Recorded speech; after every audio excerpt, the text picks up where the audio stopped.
नमस्कार दोस्तों। स्वागत है आप सबका आपके अपने चैनल स्टडी विद एचपी स्वामी पर।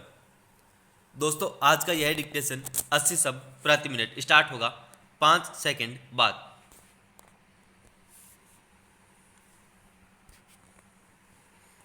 स्टार्ट। महोदय, पिछले 50-55 वर्षों से हम खादी संबंधी कार्यक्रम को कार्यान्वित करते आ रहे हैं। इस कार्य की ओर हमने पर्याप्त ध्यान दिया है और हम में से कुछ ने तो पर्याप्त समय भी दिया है।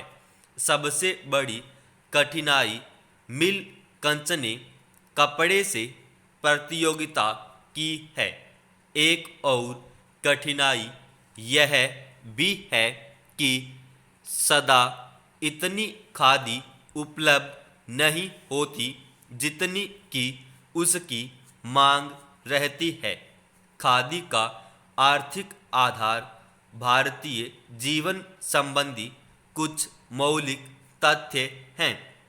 हमारा देश कृषि प्रधान देश है, जहां अधिकांश लोग किसी न किसी रूप में खेती बाड़ी से अपना निर्वाह करते हैं। यदि आप एक किसान के जीवन पर दृष्टि डालें तो आप यह देखिएगा कि उसका खेत बड़ा हो या छोटा, वह और उसका परिवार वर्ष भर बराबर खेती के काम में ही व्यस्त नहीं रह सकता। उसे काफ़ी समय बेकार रहना होता है। दूसरे रोजगार की खोज में वह अपना घर छोड़कर नहीं जा सकता, क्योंकि खेती के काम में कभी कभी निरीक्षण की आवश्यकता होती है। यदि बेकारी का वह सब समय जब किसान व्यस्त नहीं होता खादी तैयार करने के काम में लगाया जाए तो देश भर की आवश्यकता के अनुसार खादी मिल सकती है। ऐसी अवस्था में कोई भी कम मजदूरी का प्रश्न नहीं उठाएगा, क्योंकि यह काम तो ऐसे समय में किया जाएगा जो बिल्कुल खाली होगा। उस खाली समय में किसान कुछ न कुछ कमाएगा ही, और वह कमाई ऐसी भी नहीं कि उसका कुछ भी मूल्य न हो।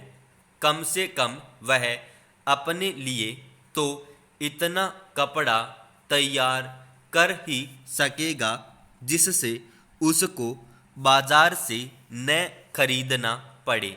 मैं आपको अपने निजी अनुभव से बता सकता हूँ कि 1 घंटा प्रतिदिन काटने से हमें इतना कपड़ा मिल सकता है जितना कि एक औसत हिंदुस्तानी के लिए आवश्यक है, अर्थात 15 से 20 गज कपड़ा प्रति व्यक्ति। इस दृष्टिकोण से देखा जाए तो सस्ते महंगे कपड़े का प्रश्न ही नहीं उठता, क्योंकि खादी खाली समय में किए परिश्रम से प्राप्त हो जाएगी। खादी के संबंध में एक आधारभूत तथ्य है। हम जानते हैं कि आदमी सदा काम नहीं करना चाहता। कभी कभी उसे खाली बैठे रहना ही अच्छा लगता है, परंतु इन सब कठिनाइयों के अतिरिक्त मैं संचिता हूँ कि खादी का प्रचार और विस्तार असंभव नहीं है। अतीत में गांधी जी ने खादी आंदोलन आरंभ किया। महोदय, उस समय हमारे देश के प्रशासन से कोई संबंध नहीं था, तब अंग्रेजी राज्य था। आज मैं इस शुभ काम में सम्मिलित हो सका, इसको मैं अपने लिए सौभाग्य मानता हूँ। जैसा अभी कहा गया, आप जिन आयुर्विज्ञान कॉलेज और कैंसर संस्थान की स्थापना करने जा रहे हैं, ये दोनों संस्थाएं अपने ढंग की बहुत बड़ी और ऊंचे दर्जे की संस्थाएं होने वाली हैं।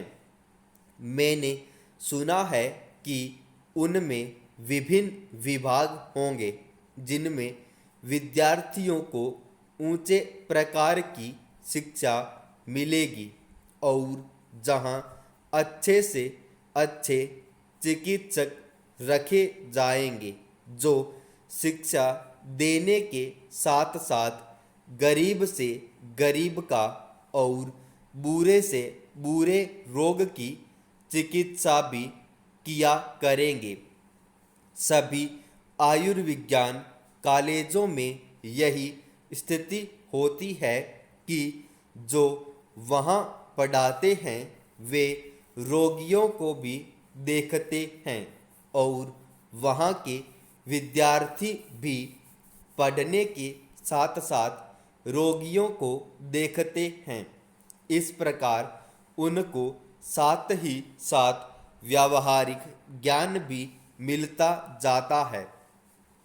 जिस संस्था में जितने अच्छे शिक्षक होंगे, उस संस्था से विद्यार्थी भी उतने ही अच्छे निकल सकते हैं। जहाँ जितनी अधिक सुविधा होगी, उन संस्थाओं से लोग अधिक से अधिक लाभ भी उठा सकते हैं।